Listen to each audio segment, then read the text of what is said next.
So I'm back with another blue review. This is number 53. And as with the last few, rather than really reviewing blues per se, I'm going to be uh, diving into the last few films that I've watched. My current streaming channel of choice is Tubi, or Tubi TV, as some people call it. So once again, I have some interesting and varied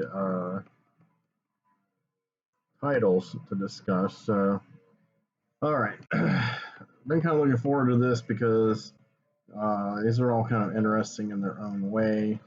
I'm just going to jump right in. First film was First Love, and First Love. I do have some cheat notes, but I'm not going to have many. First Love was a 2019 film directed by Takashi Miike.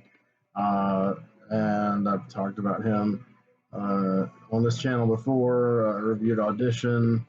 I can't remember if I reviewed anything else of his or not.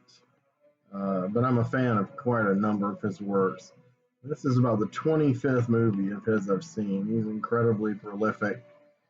And really, probably my favorite contemporary Japanese director. Sion Sono probably be my second. But anyway, this one got some acclaim when it first came out. In a way, it's kind of a return to the slightly older ones he was doing that were Yakuza based in the plot. It had like outrageous non sequiturs and odd, absurd scenes and some extreme violence. This one has, all that, but also has a romance, and it's very well executed. Pardon the pun. So I just wanted to get into it, just basically what it's about, and what I really liked about it. So it's about this boxer named Leo. Uh, he was like abandoned as a child, and he works at this Chinese restaurant. And after he loses the match, his doctor tells him that he's got an inoperable brain tumor, and he needs to stop fighting, stop boxing. Anything could just hit it, and that's it. So, meanwhile, we've got this character named Yuri, or who goes by the name Monica, who is a call girl, and she's a drug addict, and she often sees hallucinations of her abusive father, which you get the impression raped her. But she's kind of like a slave, and she's held by this very bizarre, one of many bizarre characters. This one is not as bizarre as the one I was thinking of to mention, but Yasu, he has a girlfriend, Julie, who is a very bizarre character. And anyway, they have her holed up in this apartment. And so there's a one more angle to this. So there's a corrupt cop named Otomo. He's hilarious, middle-aged guy. And his partner is a Yakuza named Kasi, who, God, the actor looks like he's 25 at the absolute oldest. And his character gets more and more outrageous. Miike will have this through line of story, and then he will have these little asides, especially with the Yakuza stuff, and then these subplots where all kinds of characters will they have their own little special odd fetishes and personality tics, and all that's kind of in evidence here. So Yuri tries to run away, and Otomo chases her, and she's having a hallucination that he's her father. And they literally bump into Leo, the boxer, and he knocks the hell out of Otomo and runs off with Yuri. And they have some time together to talk. He's trying to do the right thing. He wants to help her, And the more he gets involved with this, not only does the more he want to help her, but the more he thinks, what the hell, I'm going to die anyway. So that fear factor is mitigated. Um, Meanwhile, this crazy guy, Kasi, he's like playing all into the middle. He's got a Japanese, I'm sorry, he's got a Chinese triad rival that he's talking to about getting the drugs to. Um, and so they Kasi kills Yasu, uh, and Kasi's kind of a fuck up. I mean, he kind of accidentally kills people. I mean, he doesn't realize how violent he is, and then he kind of is shocked, but then he kind of doesn't give a damn after that. So, and the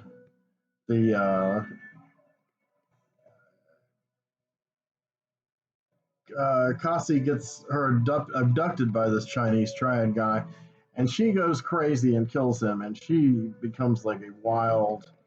With Yasu dead and just her general disposition, she's just a wild, bloodthirsty, over the top character, Julie. And I think her character, the actress, is named Becky. I don't know if Becky's Caucasian or not. She looks Caucasian, but she's just constantly out of control. So, uh, a bunch of other Yakuza and Triad members start to converge. They all want these drugs. They think Monica, aka Yuri, has ripped them off. Yeah, I know it sounds like something early Tarantino, but you got to remember that Mike has acknowledged that he was influenced by Tarantino because Mike started making films on television really at the same time Tarantino started making films. But also, you got to keep in mind that Mike does it better, and I'm just going to leave it at that. But anyway, so Kaze Otomo and Yuri and Leo are forced to kind of work together to get away from all these forces, and they all have a showdown in a warehouse. There's tons of bloodshed and dismemberments, and Kaze snorts a ton of the drugs, so he doesn't feel any pain. So he's stabbed, he's hit with like a crowbar, he gets his arm cut off. He keeps going, man. He's trying to get those drugs. And finally, one of the triad chicks, she beheads him. Otomo is, of course, in a bit of trouble because the cops come and he's obviously a cop on the take. Through all this, we've kind of had Leo and Yuri get to know each other, and Leo's been getting these calls from his doctor saying, whoops, we made a mistake. You're not really going to die. It was the wrong patient. It was a mix-up. So he's in the moment rethinking this, and now I'm not as void of fear as I was. But you can tell he really feels like he wants to help Yuri. And so all these confrontations go down. And one of the old school Yakuza, Gondo, who's kind of an interesting, kind of stoic character, he actually helps them escape. And the three of them try to outrun the police, and Gondo finally just says, you guys are, this isn't to do with you. And they actually they throw all the drugs out the window, which Yuri kind of wanted some, but doesn't anyway. And Gondo is forced to surrender. He's like the last of the old guard Yakuza. So he's a character that gets developed and gets an interesting angle, kind of almost an existentialist, albeit humorous kind of personality toward the end. I mean, Mike's always surprising you all the way up to the end with developments and twists and just ways of making the material more interesting. So Leo goes on to do the boxing and becomes successful, and here he goes through some massive drug withdrawal. But at the end, it's a really sweet scene. It's a long shot, and they've come up the stairs of the apartment where now they're living together, and it's just starting to snow, and he kind of gentlemanly bids her enter, and she's very demure, and so yeah, it's sweet, which kind of surprised me. But I kind of figured if the title was literal, then it would have something to do with love. Anyway, that one I really loved, and would definitely recommend to Miike fans, Japanese cinema fans, Yakuza film fans, weird action movie fans. I really dug it. So let me go on to the next film that I'm going to talk about. That's Massacre, Mafia style. So I don't think I need too many. I don't think I necessarily need too many notes with this one because I read up quite a bit about it as I was watching it. Basically, it's made by Duke Mitchell, and Duke Mitchell was kind of like this old school crooner slash comedian, and he was part of this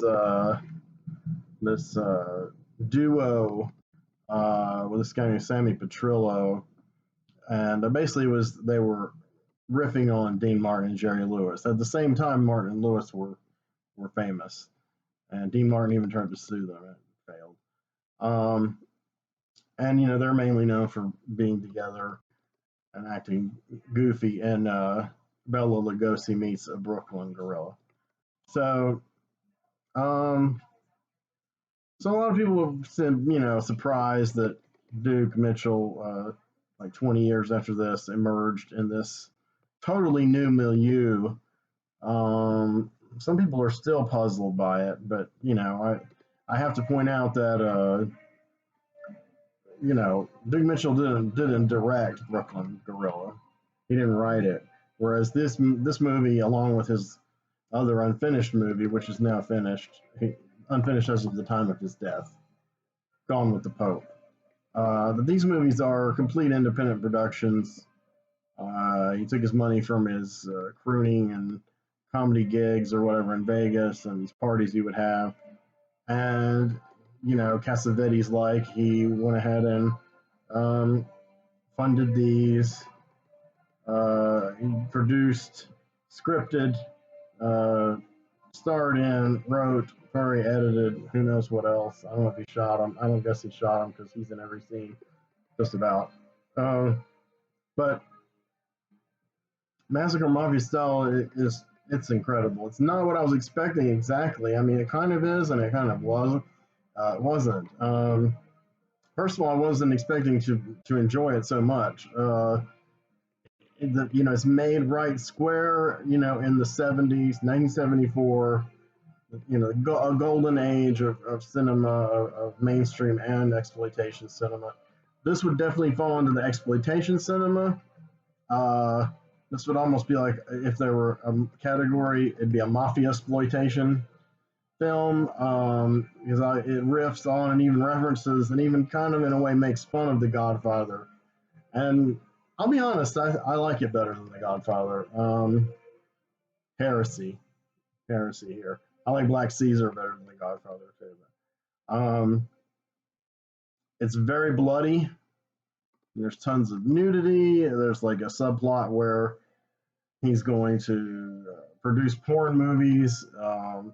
That's basically him and a childhood buddy of his go up against, well, really what's left of the old guard mafia. And, his father had been the Godfather, and he was exiled uh, 15 years prior to the beginning of the movie back to Sicily.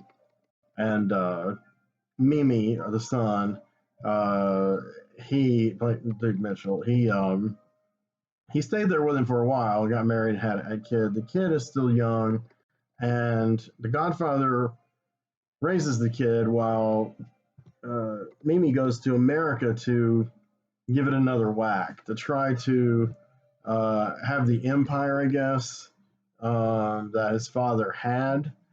Um, I guess would that be a way to put it?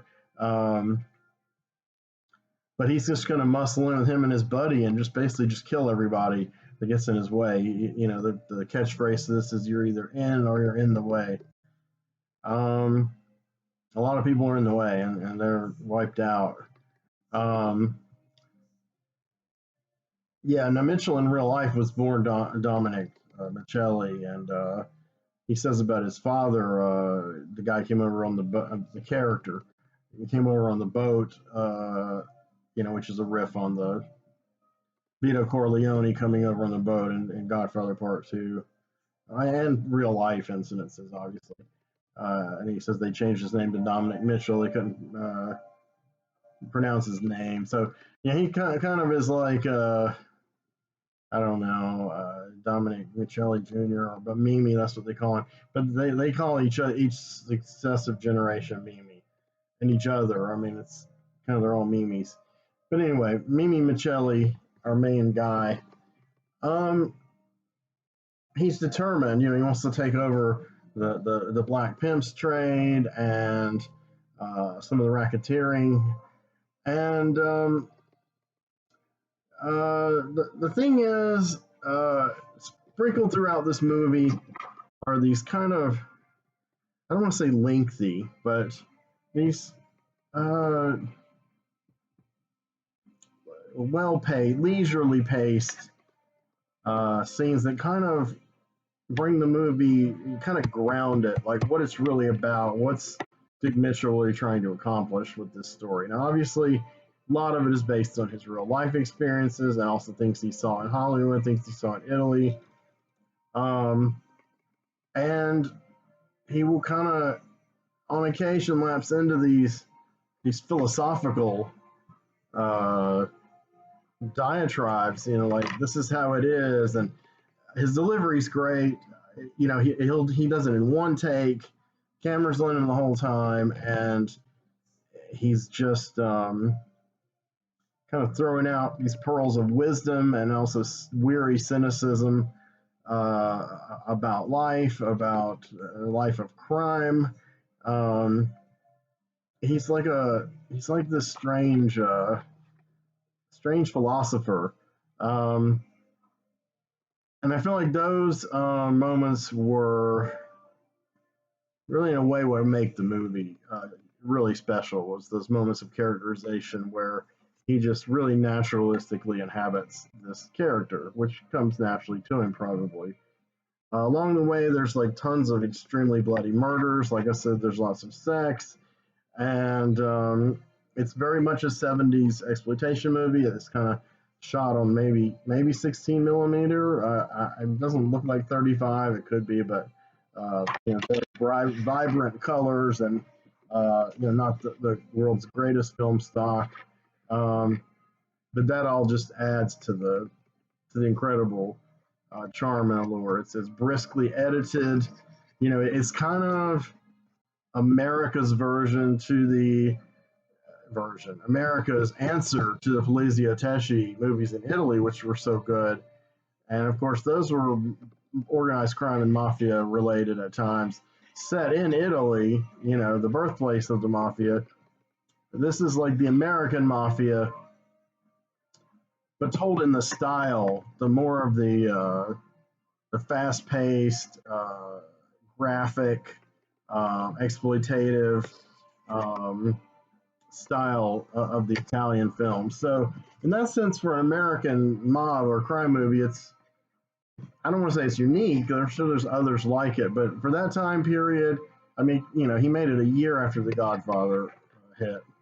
So I think it's pretty historic in that sense too, um, because making that kind of movie in that kind of style, and you can argue maybe that's all he could make it in. He didn't have a lot of money, and he wanted the movie to sell, so he went with the exploitative elements like the sex and violence and outrageousness. But whatever the reason, it comes together into something really amazing. Um, and yeah, I love this one. So what's next on the list? Okay, one that I wasn't as keen about. This one I am gonna have to look up just one or two things because I'll be honest, it was not uh, made by anyone or featuring anyone that I was familiar with. I took a completely just took a blind chance on it on Tubi because it looked like it had a cool premise and it looked like it had um, well, it had really cool poster art painting, and it seemed like it was maybe a little science fiction oriented. But then I realized it was going to be more of another one of those extreme movies that I've been talking about. I usually try to cover one per show. I mean, I don't make it a prerequisite, but I don't mind slipping them in. I like to kind of vary things and mix them up. So um,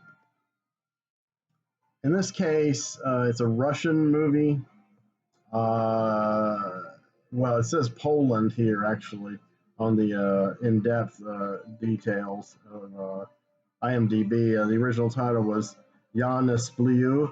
So it says Poland, but it seems like the vast majority of the cast and crew are Russian based on their names and the locations are Russian. Co-production, maybe, I don't know. And it's directed by somebody named Pavel Kovaliev and stars Paulina Davidova. Paulina is playing this character named Mila, and what's to say here? Really, it kind of follows. It was compared on the posters to Saw and the French Martyrs.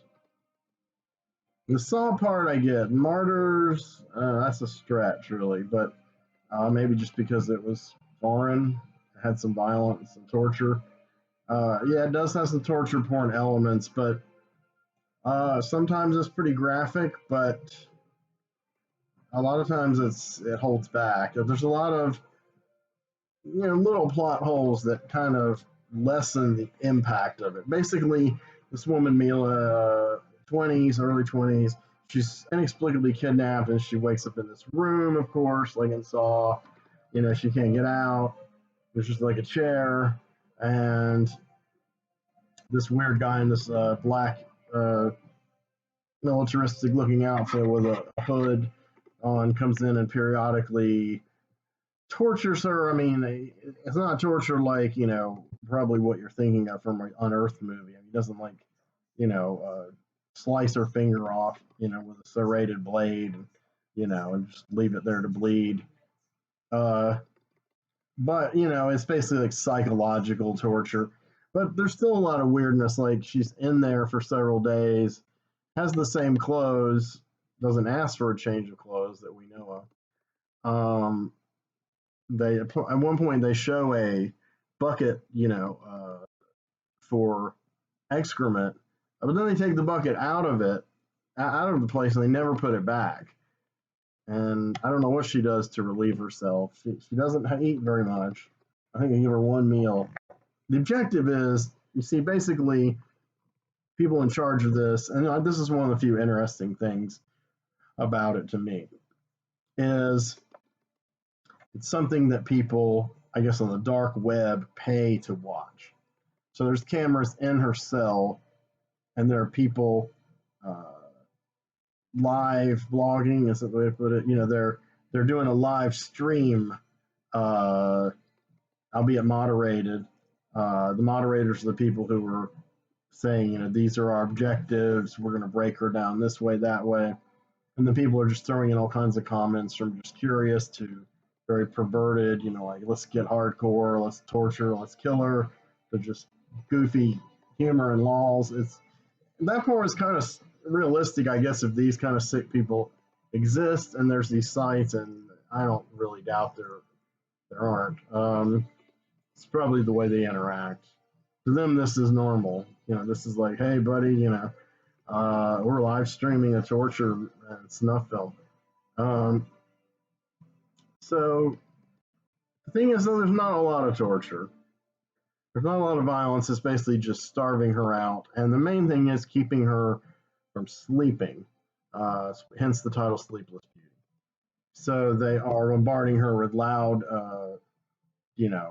loudspeaker interruptions, and but there's a couple of times she kind of nods off for brief periods of time. But the admins on the site where we're seeing the sometimes the room as filmed, and we're seeing like we're watching on a computer, and you see the live stream comments here, and the admins keep referring to these kind of ominous whatever things they're doing to her to break her, and a lot of it, I don't know, based on her reactions and what they're doing and what they seem to be aiming for, it wouldn't work in real life, in my opinion. Her character is really pliant. Uh, One major minus to this movie, and this may just be how it is on Tubi, is that it was dubbed. Above average dubbing, but after a while, it just so many cliches you hear of dubbing, just lazy dubbing actors who, yeah, they're just getting a check, and I mean, I can't believe there's still dub actors who are that slack. But this is probably a low budget movie, and that's all they could afford. Um, but it really pokes a lot of holes in any kind of urgency or menace or dread in her situations. Her voice actress is awful, never believable. Like, why am I here? Please don't hurt me. Like, why am I here? Please don't hurt me, in the studio. And that took me out of the movie, like, repeatedly. I was barely in the movie to begin with. I did make it to the end because I was curious to see how extreme it got and how far they were going to take this premise. And there's these interludes with other seemingly unrelated characters, and then a few interludes with her parents and the police trying to figure out what happened. And it just never, that latter part just never comes together. And the other interludes with mysterious characters, I started to think these are rich characters. So they probably own this place, and this is what they do for money is, make these extreme snuff films, or maybe they're clients or customers who consume these extreme snuff films. Well, I was wrong, but essentially their goal is to break her to the point where she would commit murder, where her facial recognition is bad. She would think one person's another, and she'd have all this pent up rage and pain, and she would murder them. So she's kind of tricked into murdering her dad near the end, and then they declare it's a success, and so they put a ambassador's estranged wife in there.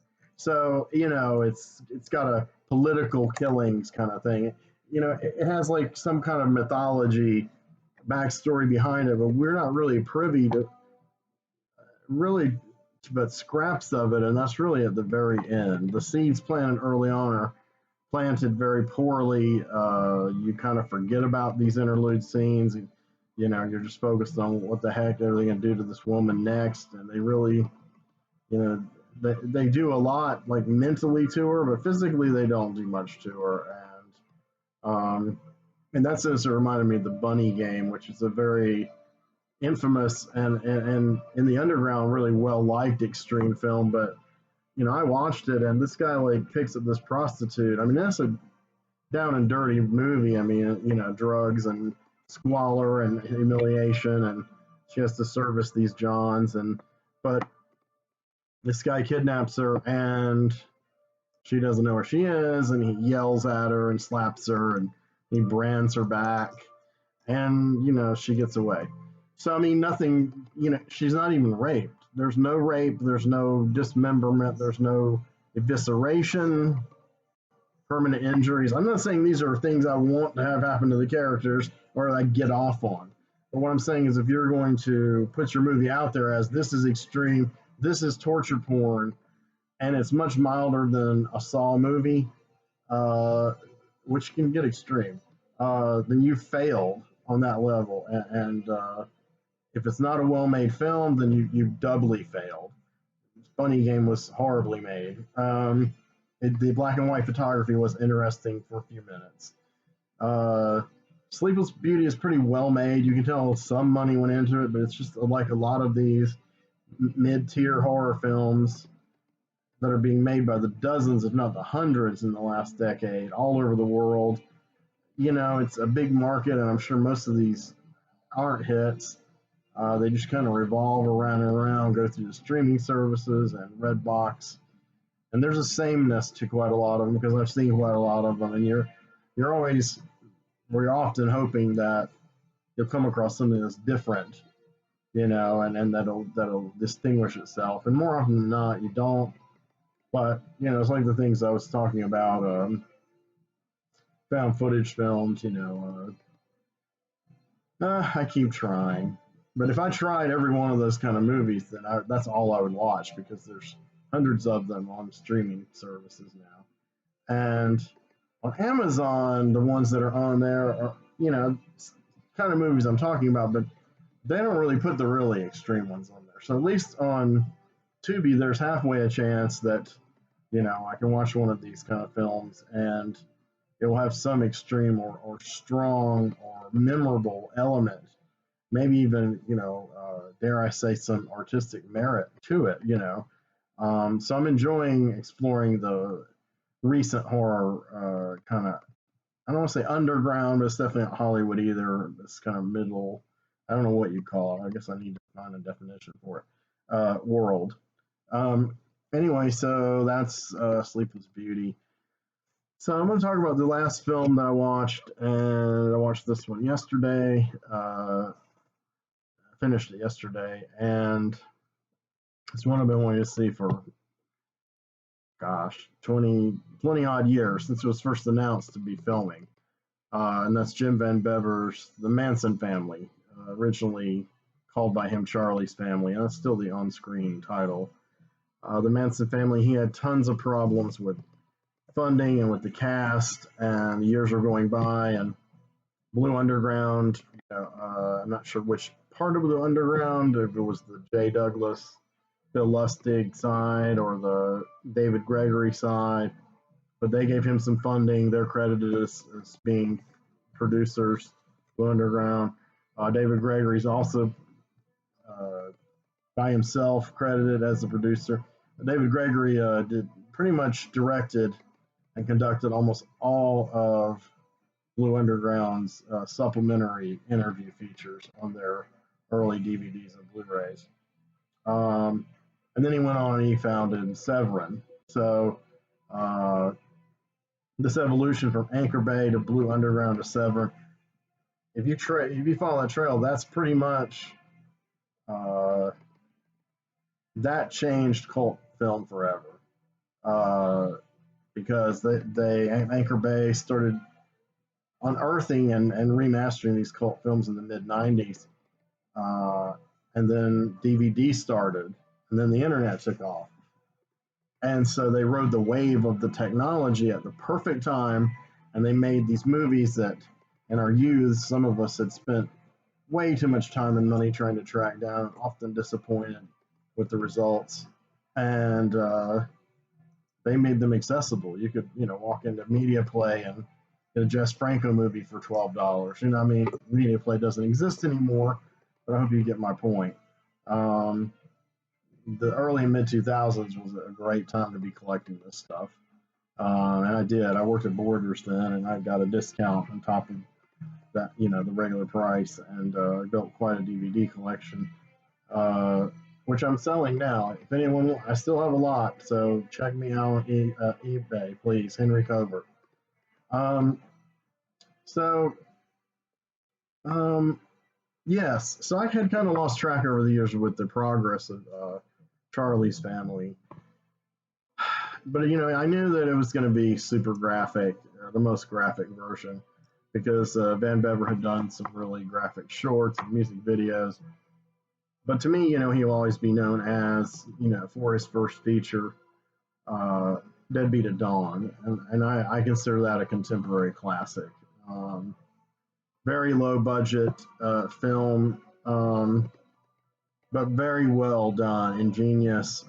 It really works on a really visceral, powerful level, and great action film with gore and even some a love story and a lot of kind of street gang kind of elements to it. If you haven't seen Deadbeat at Dawn, please see it immediately as soon as possible. Arrow did put it on Blu-ray, but I still haven't been able to get a hold of a copy fund-wise. I do have the DVD, and I'm selling it too. So if anyone's interested, I think I'm selling it for $13. It's like new, and it's the Synapse version, which I cherished that one. I don't want to sell it, but then I heard the Arrow Blu-ray's coming out, so I figure I can replace it eventually. But that's Van Bever, and I mentioned Van Bever on a previous Blue Review. He shot American Guinea Pig, Bouquet of Blood and Guts, or Guts and Gore, or whatever. And he also, which I didn't review, I just had mentioned in that context, but I did review Song of Solomon, American Guinea Pig, and he plays a priest in that. I don't know what to make of him. He dropped me on Facebook because I wasn't, excited about Donald Trump being president. I wasn't one of those people who posted every day memes and everything about Trump and I hate Trump. Trump is the devil. I mean, I thought it was kind of just obvious Trump was just trash, but I wasn't one of those people who kept pounding into the ground because our problems are much bigger than Trump. But Van Bever just loved Donald Trump, and it really marked a weird. I don't know if it was a change in his personality, but a lot of guys who were kind of that generation, which maybe is my well, a little older than me, who came up with the nihilistic punk rock, underground, extreme art, extreme film,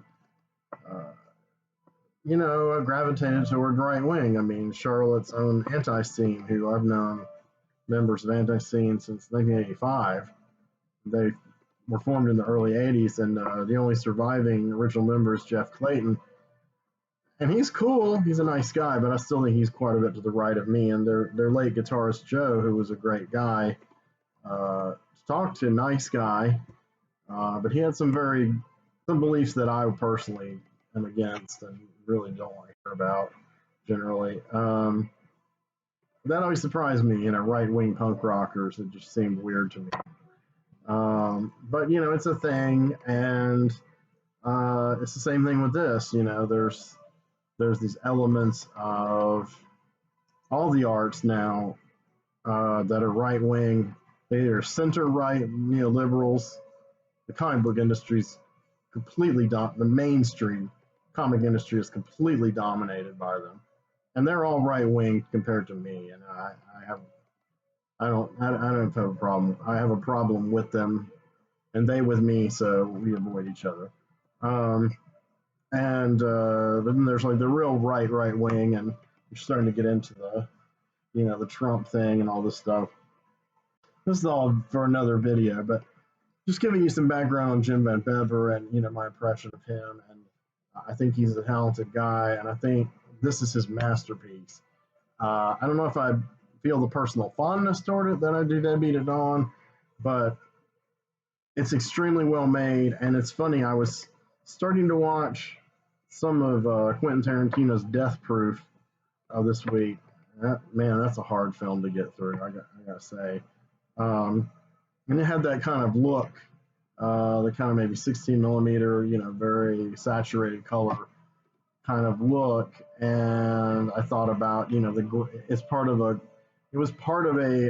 diptych called Grindhouse, but it really fell short on quite a lot of the tropes of Grindhouse films. Yeah, I'll never understand the popularity of that movie. But seeing that was interesting because, I'd also watched Tarantino's Once Upon a Time in Hollywood, which was one of the few of his movies I thought was okay, which was like an alternate reality take on the Manson murders.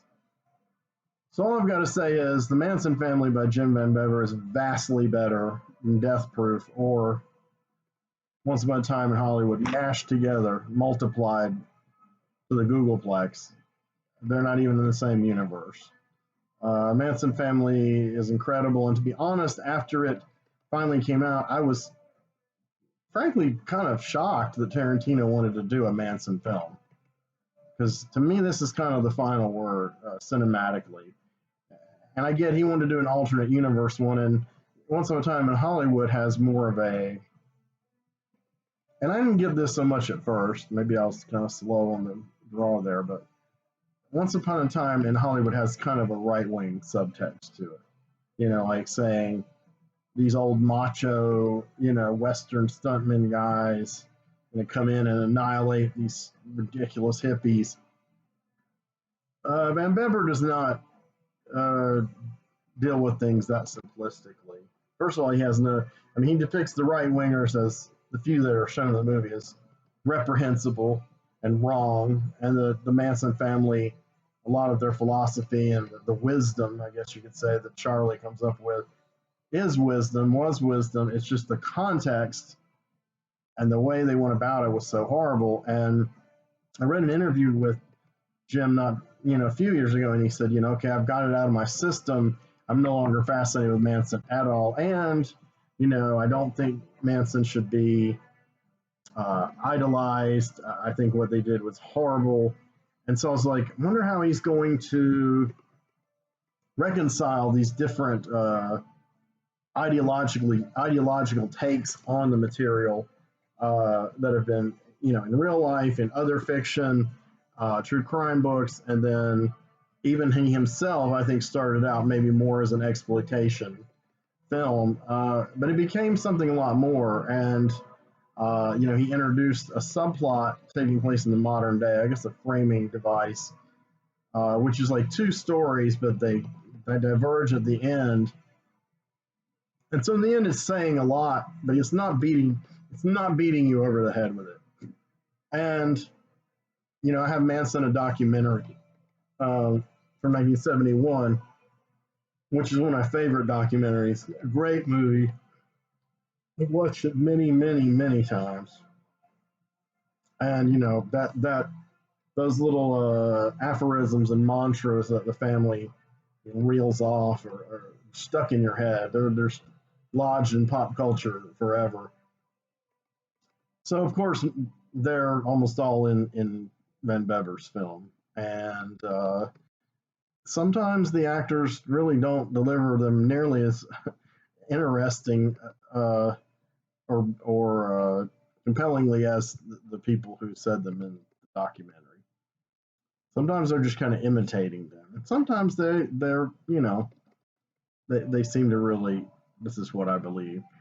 So that effect, once you kind of, that's if you've seen all those interviews and that documentary. If you haven't, then what I'm saying isn't really going to matter. It might be all new to you, but those people really did say those things on camera. So this movie has these different layers because you've got the modern day, and there's a guy who's trying to do one of these 2020 kind of shows. This takes place, I'm assuming, in the mid to late 90s when he started filming it. That's what it seems to be. It seems to be a comment on that era also, in addition to a comment on Manson's. This guy, this 2020 kind of old school, middle aged, or elderly almost, not photographer, news reporter. He's putting together a show and he wants to interview the family members and not really focus on Charlie. And so, using different film techniques and whatever, like videotape, and they show the interviews. They're cut all through the movie, interviews with key people being interviewed in the present day. And you see how different they are, maybe from when they were in the Manson era, and some of them maybe say they're different, but still seem to kind of get off on this stuff, like Sadie, which, this one just kind of furthers my belief that she was by far the most psychotic, much more than Manson, um, of that whole assemblage. Not that he wasn't probably psychotic, but Manson himself. Okay, so the next structure is the flashbacks. Like, basically, you'll have a character in the modern day saying, "This is what we did," blah blah blah. And again, these are like paraphrased or phrased from real interviews in this fictional wraparound interview, and then they'll flash back to what really happened, and that's filmed in this very colorful, grainy exploitation era. A lot of it reminded me too of kind of Anger, a lot of just weird symbols, and I don't know. His stuff is so visually rich for me. It is so evocative, and it's more evocative. I mean, people like Tarantino kind of can mimic this, but they haven't been able to recapture it. Rob Zombie tries, but I gotta say, Van Bever has absolutely fucking nailed this, and is not getting the props he needs for it. But he balances, a few different styles, and he does it well. He keeps the narrative going as he's going back and forth from the present to the past. The present being the interviews, past being unfolding the whole history of the Manson family up to the trial and imprisonment. And also, there's a subplot in the modern day about this kind of group of nihilistic kids, and they're kind of like Manson to the nth degree. They're kind of like, they have this cultish mentality, but they don't even realize it. They're not as intelligent as the Manson family was. They're not popping out this, El Topo like nuggets of wisdom every 5 minutes. They're just kind of idiots. They're extreme. They're extremely tattooed and pierced, and they're incredibly sexually active, and they're just ugly and violent people. I mean, they're all, I guess, supposed to be late teens, maybe early 20s at the oldest, and so they decide to target our middle-aged reporter as a victim, and there you go, the clashing of the ideologies again with the current day. The difference is the reporter guy in the current day, he's a lot like the people like Bugliosi who misunderstood the family. I don't mean misunderstood them that they weren't murderers or anything like that at all. I mean misunderstood a lot of what they were saying, which was part of the zeitgeist of that time. That they were embodying these hippie philosophies and articulating them very well, but Manson was ignored, and it got to his ego, and it turned dark. Everything went the other direction, and that's also well conveyed in this, especially the character of Tex, played by Michael King, who is Van Bever's buddy going back to Deadbeat at Dawn. He's great in this. He doesn't look really anything like Tex, but man, he owns that role. And because I always thought Tex was like the most evil one, a really nasty, violent son of a bitch. And as far as what he perpetrated at the end there, he was. But it's like he, I don't want to say grew into, devolved into, evolved, transmogrified into that being. And it's between the modern day interviews where he claims to be born again. Same with Sadie. Now he actually acts like he's born again. Sadie actually, she's still evil, but just putting on. But they don't go into her they don't get into her psychology that deep. But with him, definitely. And I thought it was a cool take on Tex as a character, and maybe even as some insight into the real life transformation that a lot of these people went through under Manson's influence, and the influence of all the sex and drugs, and then just the time itself with all the revolution seemingly on the horizon. Another major character is Bobby Bosole, who is played by Jim Van Bever himself. He looks super cool, and his hair's like super long. And Bobby Bosole was really probably the most, well, he was the most artistically creative of that batch. He was a really great musician, had some bands before he ran in with Manson, and then he kind of went off track and became loyal to Manson and started doing some of these things. And he committed murder in his name, and he went to prison for that, which was separate than the Tate LaBianca massacres. And they again, you see his development back then you see him now, and I really love the way Van Bever talks about him now. And what's interesting is, I was going to say this earlier, say he's talking about something that happened, and uh, he'll be like, well, the news said I killed so and so, but actually so and so did, or the news said Charlie killed him, but I did. And then you'll see the flashback, in the in that time frame. We resume that story, and we show what really happened, and you realize, he's either lying, trying to cover for somebody, trying to cover for himself, memory shot from drugs. I don't know, but Bosole always struck me as still the most intelligent of all of them, and he did the movie soundtrack for Thanks for Lucifer Rising, and it's very good.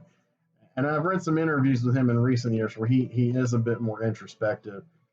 I think Van Bever caught him probably, captured him pretty well. Uh, he's got a giant gray mustache, which looks cool, but you can tell it's fake, unfortunately. Um, so I don't know. Sometimes I couldn't tell the characters apart. I know who all the real people are, but they didn't really go for casting actors who really actually resembled the characters. Sadie a little bit, Bobby Bosole a little bit with Jim, but Manson as much as they could. And of course, that was key.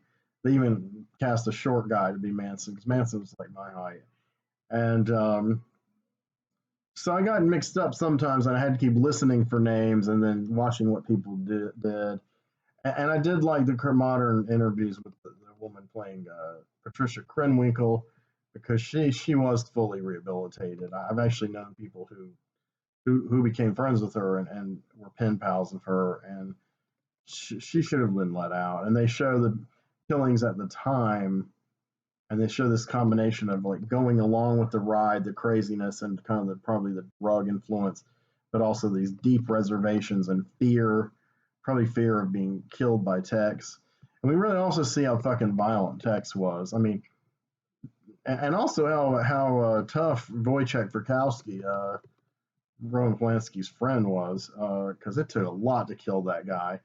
And I've seen reenactments before in other movies, and I've read a ton of books about Manson.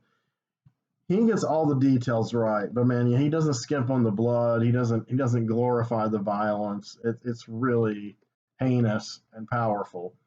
And with Sharon Tate, it's really sad and pitiful.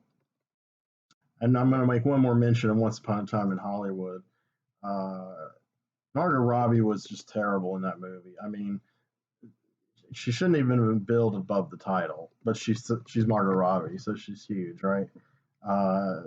And she's like a star playing a star, a beautiful blonde playing a beautiful blonde.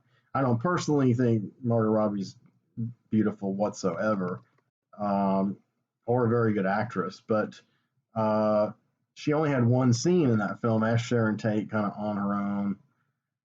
And I guess it was trying to show us, oh, she's this happy, bon vivant, happy-go-lucky rising star.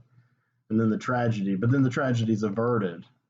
So it's so she's an important character in that movie, but I could have done without with less of Margot Robbie being on screen, and I could have done with a different casting.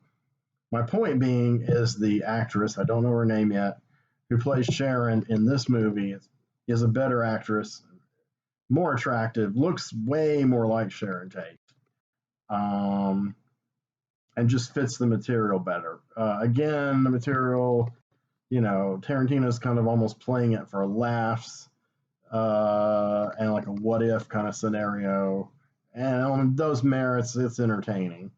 But this is a great film. There's a difference. Once Upon a Time in Hollywood is a fun movie. It's entertaining. It's one of his better films. But Van Bever's film is vastly superior. And I'm saying this as someone from a cinematic point of view. and also from someone who used to be like an avid, Manson. I didn't follow Manson. I didn't write to them or anything, but I did buy every book I could find on Manson for a while, and looked at every video I could. And I'm not as fascinated with that stuff now specifically, but I already know a lot about it. And actually, that's what was cool about watching this movie because I had seen the real footage, news footage, and then the footage from that documentary. I'd been exposed to this stuff. I knew it all so well, and it was still interesting the way he put it together and cut it together and cut between the time frames, but also managed to introduce this seemingly arbitrary, at first, modern thing, which modern subplot, which really kind of, I think he's saying that. I mean, like the kids at the end, they don't even really know who Charles Manson is, and but they are like the family now, except they're way more extreme. They're not philosophical, they listen to like really, really grinding industrial music, and like I said, they're really more outrageous looking, and they're pretty fucking sadistic. I mean, there's no hippie element to these people, and it's almost like Van Bever saying that Manson and people who followed Manson and had that influence on people, that possibly eventually there was going to come a time when uh, it was going to be taken to its next level, to a terminal point of nihilism. And that felt very timely, even though he probably wrote it 20 years ago. And in the 90s, there was that vibe, definitely. Uh, but it's probably even truer now. So watch this movie, Manson Family by Jim Van Bever. And I appreciate you watching. I got in under an hour, yay. So I'll be back with a few movies another day. Thanks a lot.